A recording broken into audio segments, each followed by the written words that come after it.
सक्सेसआथ' जागोन मानोना जोंखौहाय आरो जथुम्माखौ मोजां जाफुंसारनो थाखाय गोबां मानसिफ्रा आलदा आलदा रोखोमनि सापर्ट होदों। गोबां मानसिफ्रानो आरो अर्गानाइजेसनफ्रानो जोंखौहाय थार्ड जथुम्माखौ खुंनो थाखाय गोबां लाइन लानानै जोंखौ हेफाजाब होगासिनो दं। लोगोसे गुबुन गुबुन कलेज आरो इउनिभारसिटिनि अथ'रिटि बिथांमोनाबो जोंखौ सापर्ट होदों आरो स्पेसियेलि बिनेश्वर ब्रह्म इन्जिनियारिं कलेजाव जिहेतु दा जाबाय थादों बिनेश्वर ब्रह्म इन्जिनियारिं कलेजनि अथ'रिटि बिथांमोना जोंखौ हाजासे सापर्ट होगासिनो दं। बिथांमोना थानायबो होदों, ओमफ्राय प्रग्रामबो अर्गानाइज खालामनो होदों आरो पार्टिसिपेन्टसफोरबो फरायसाफोरजों लोगोसे फोरोंगिरिफोरखौबो दा बाहागो लाहोगासिनो दं आरो। बबेनिफ्राय जायगा बाहागो लादों? जोङो थार्ड जथुम्मानि थाखाय मेनलि बड'लेण्ड एरियानिफ्राय लेंदों आरो, नङाबा फार्स्ट जथुम्माया जाय हाबाफारिया 2019 आवहाय जादोंमोन। बै हाबाफारिखालि गासै मोनबा नर्थ इस्टनि मोनबा आलदा आलदा रायजोफोरनिफ्राय बाहागो लादोंमोन। ओमफ्राय नैथि जथुम्मायाथ' बिराद गिदिर जादोंमोन मानोना जोंना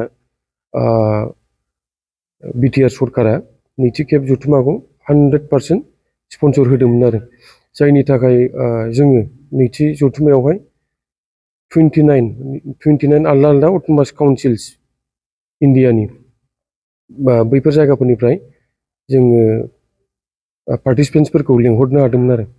खिन्थु थार्ड जथुम्मायाव जोङो एसे इन'भेटिभ आरो सास्टेनेबल बे बिदि लाइनाव लांनो नागिरनायलाय जों बांद्राय गिदिर खालामला होननानै, ओमफ्राय देग्लायहाय जोङो एन्टारप्रेन्योर्सफोरखौ लानानै जायफोर अलरेडि बिजनेस मावबाय आरो बिजनेस मावथ'यै खिन्थु बिथांमोना बिजनेस मावनो लुबैनाय बैफोरबायदि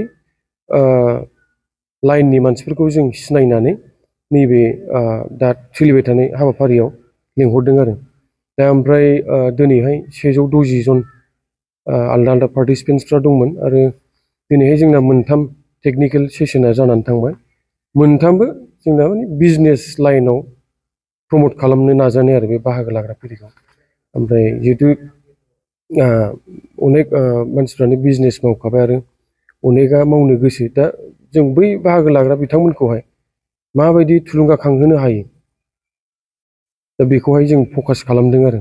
ओरैनो जेनेबा नैबे जथुम्मायाव मा आयदाखौ लानानै सावरायनाय जायो? जथुम्मायाथ' जेनेबा जों फार्स्ट जथुम्मायावहाय मोनसेबो रोखा इस्यु लायाखैमोन आरो थिम लायाखैमोन। खिन्थु जोङो नाजादोंमोन, जिहेतु मोनबा आलदा आलदा रायजोफोरनिफ्राय फैदोंमोन आरो जाय फैदोंमोन बिथांमोना आलदा आलदा जेंनाखौ लानानै खामानि मावबाय थानायमोन आरो। ओंखायनो फार्स्ट जथुम्मायावहाय आलदा आलदा टपिकनि सायाव आलदा आलदा लाइननि सायावहाय रायज्लायनो गोनां जादों। खिन्थु जथुम्मा नैथि खेबनि थाखाय जेब्ला खुंजादोंमोन 2022 मायथाइयाव, बै समावहाय ट्राइबेलफोरनि इस्युखौ लानानै खालामनाय जादोंमोन आरो। ओमफ्राय नैबेहाय दा सोलिबाय थानायावहाय जोङो बेफारिनि जों सोमोन्दो गोनां आरो बेफार खालामनायजों सोमोन्दो गोनां मानसिफोरखौ सायख'नानै, जिहेतु जोंना टिमा बेनो नोंथांमोना नायनो हागोन, इयुथ एन्टारप्रेन्योर्स एन्ड लिडारशिप कनफारेन्स आरो। जाय इयुथफोर जाय बिथांमोना अलरेडि बिजनेस स्टार्ट खालामबाय, ओमफ्राय जाय बिथांमोना फरायसा खिन्थु बिजनेसाव इन्ट्रेस्ट दं, दा जों बिथांमोनखौहाय लेंनानै लानानै दा हाबाफारि प्रग्रामखौ लागासिनो दं आरो। माला जोबनाय जागोन जेनेबा? जोबनाया 7 थारिखसिम जागोन। मैया 4मोनथ', 7 थारिखआव जोबगोन आरो। बिदिनो गोदान टपिक एबा आइडियाफोरखौ लालांबाय थागोन नामा, होलांबाय थागोन नामा स्टुडेन्टफोरनो? औ जेनेबा दहाय आइजो एन्टारप्रेन्योरफोरनि सायाव एसे फकास खालामबाय। बिनि उनाव जेनेबा बिजनेस खालामोबा माबाफोर फान्ड मोनो नामा, ओमफ्राय बिजनेसाव फेल जाबाय थाबा माबायदि साक्सेस जायो। दा ओंखायनो बैसोर बायदि मानसिफोरखौहाय मेन्टर खालामनो हानाय, नायनो हानाय, बेखौ फकास खालामनानै जोङो 4 रिसर्स पार्सन लिंहरदोंमोनथ' बे लाइनाव। गतिके बेनि सायावबो सावरायनाय जाबाय आरो मेन्टरिं माइन्ड, सोरबा जुदि सासे बिजनेस मावनोबा दा बैखौ नायनो हानाय मानसिफोर फैदोंमोन आरो। जथुम्मा 3.0 আহি খুবেই ভাল লাগিলে এনেকুৱা এটা প্লেটফৰ্ম একচুৱেলি অসমৰ কাৰণে খুব জৰুৰী অকল অসম বুলি নহয় এটা সময়ত হয়তো আমি গোটেই ভাৰতবৰ্ষখনকে সামৰি ল'ব পাৰিম আৰু আমাৰ যিসকল উঠি অহা যুৱক যুৱতী আছে তেওঁলোক নিশ্চয় অনুপ্ৰাণিত হৈছে আৰু আগলৈও হৈ থাকিব মই যথমা 1.0 আৰু 2.0 মিছ কৰিছোঁ নাছিলোঁ কিন্তু শুনিছোঁ বেলেগৰ পৰা আজি আহি ইয়াত যিটো দেখিছোঁ যে এই প্লেটফৰ্মটোৱে এটা নতুন জেনেৰেশ্যনক অনুপ্ৰাণিত কৰিছে আৰু আগলৈ আমি আশা কৰোঁ যে আমি এই জেনেৰেশ্যনটোৰ পৰা বহুত ষ্টাৰ্টআপ দেখিবলৈ পাম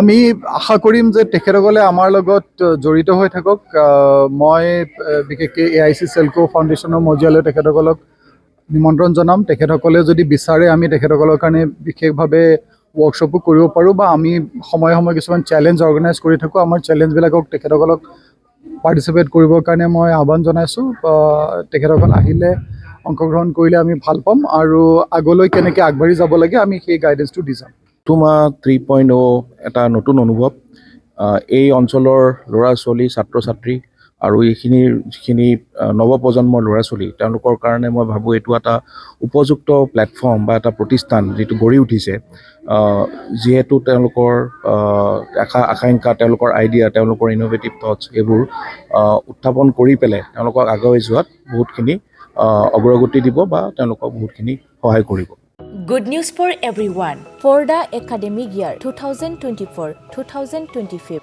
admissions to playgroup, nursery, LKG and UKG are underway at Vidyavili Kids School in Habubari, Kokrajhar. This Vidyavili Kids School has many facilities for students like smart class and daycare. Indoor, outdoor game, art and craft workshop, playful learning, environment and dance room, modern teaching aids, audio visual room, good teachers, student one-on-one training on one language and speech development, experienced teachers, green knowledge. Why are you waiting for the admission? Call 6900 304050 for more details.